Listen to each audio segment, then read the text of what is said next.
कुर्नी में बीजेपी को मिली जीत को लेकर पीएम ने बयान दिया है।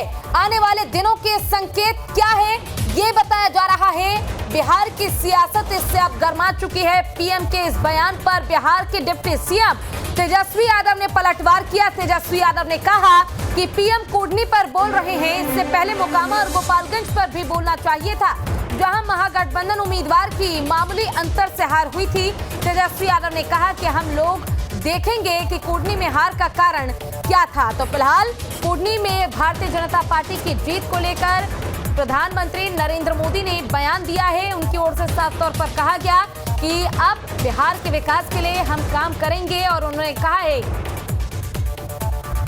कि आने वाले दिनों के संकेत में क्या बदलाव होगा ये देखा जाएगा।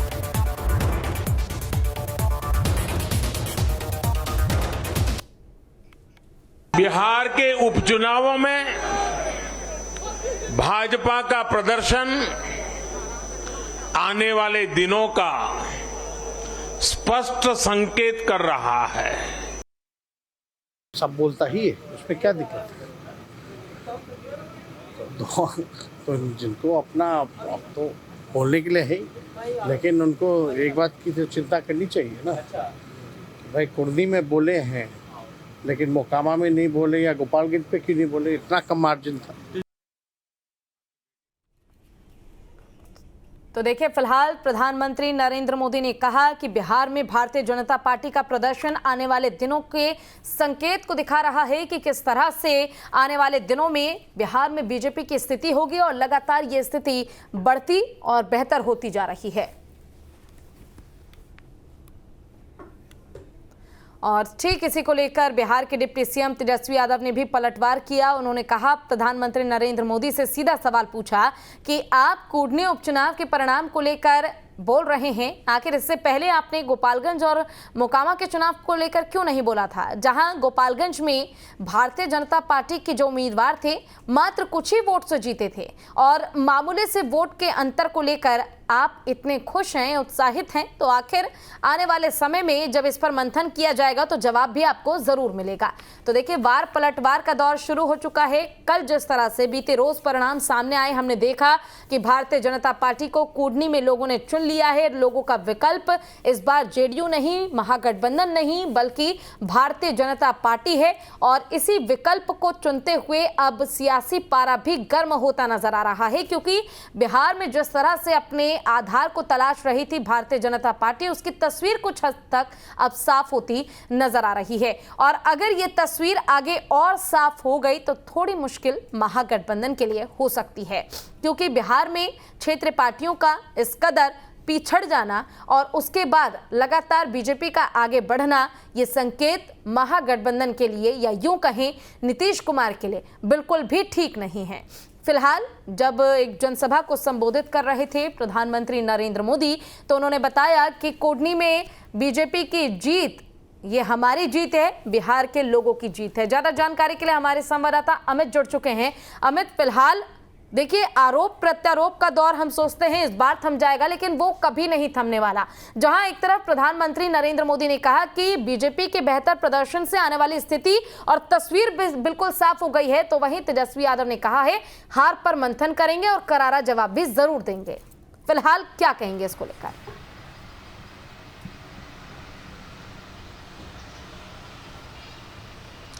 बिल्कुल, देखिए, कल देर रात सिंगापुर से तेजस्वी यादव लौटे। उस दरमियान मीडिया ने उनसे सवाल पूछा कि कुर्नी में आपकी हार हुई है, तो उन्होंने कहा, देखिए बिल्कुल, हम भी अभी लैंड किए हैं तो हमें भी पता चला है कि हमारी हार हुई है, लेकिन मार्जिन बहुत कम रहा। उसके बाद उन्होंने कहा कि देखिए, प्रधानमंत्री को लेकर सवाल पूछा गया कि प्रधानमंत्री ने कहा है कि इस कुर्नी का उपचुनाव आगामी बिहार की राजनीति के बारे में बता रहा है कि किस तरह की दशा और दिशा होगी। तो उन्होंने कहा कि देखिए बिल्कुल, अभी तो उनको बोलने का मौका है, लेकिन ये बात तब उन्होंने क्यों नहीं कहा जब गोपालगंज और मोकामा का रिजल्ट आया था, तब उन्होंने चुप्पी साधी थी। और अब उन्होंने बयान दिया है तो बिल्कुल उनकी जीत हुई है, लेकिन हम इसका जरूर समीक्षा करेंगे, देखेंगे कि दरअसल हार क्यों हुई है और इतना मार्जिन कम, दरअसल मार्जिन अगर कम रहा है तो ये वोट हम लोगों को क्यों नहीं मिला। इस सब तमाम पहलुओं पर बात करेंगे। लेकिन जब आज सुबह से जो हम नेताओं से बात कर रहे हैं, तो उनका देखिए सीधे तौर पर कहना है, जो लगातार वहां पर कैंप कर रहे थे, चाहे संजय जायसवाल की बात करें या मुजफ्फरपुर से सांसद जो अजय निषाद आते हैं उनका बात करें, तो उन्होंने कहा कि देखिए हम लोग लगातार 1-1.5 महीने से कुर्नी विधानसभा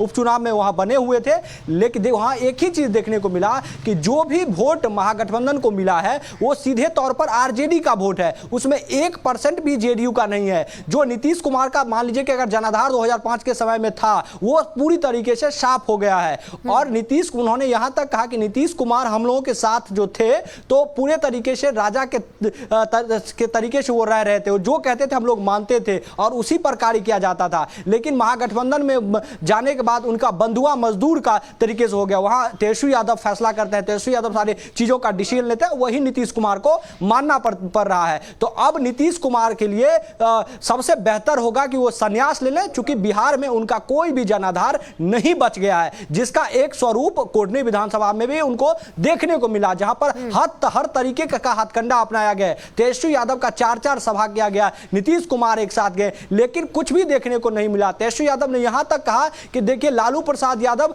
जब सिंगापुर में जब किडनी ट्रांसप्लांट उनका हो जाएगा, उसके बाद जब वो होश में आएंगे तो यही पूछेंगे कि कुर्नी का हाल क्या हुआ। तो जब इस तरीके से भी बातें कही गई बजाबते स्टेज से, लेकिन इसका कोई प्रभाव नहीं पड़ा और आखिरकार जो कुर्नी में है वो बीजेपी की जीत हुई। बिल्कुल बिल्कुल अमित, तो क्या इससे ये समझा जाए कि राष्ट्रीय राजनीति के चक्कर में महागठबंधन ने राज्य की राजनीति को खतरे में डाल दिया है और अब कहीं ना कहीं लोगों को यह समझ आने लगा है कि वाकई अगर डबल इंजन की सरकार हो तो काम बेहतर तरीके से होंगे, और अगर डबल इंजन की सरकार नहीं है तो नीतीश जी केवल यही बातें करते रहेंगे कि केंद्र से तो पैसा मिल ही नहीं रहा, तो आखिर काम कहां से होगा? ये लोगों को समझ आ चुका है।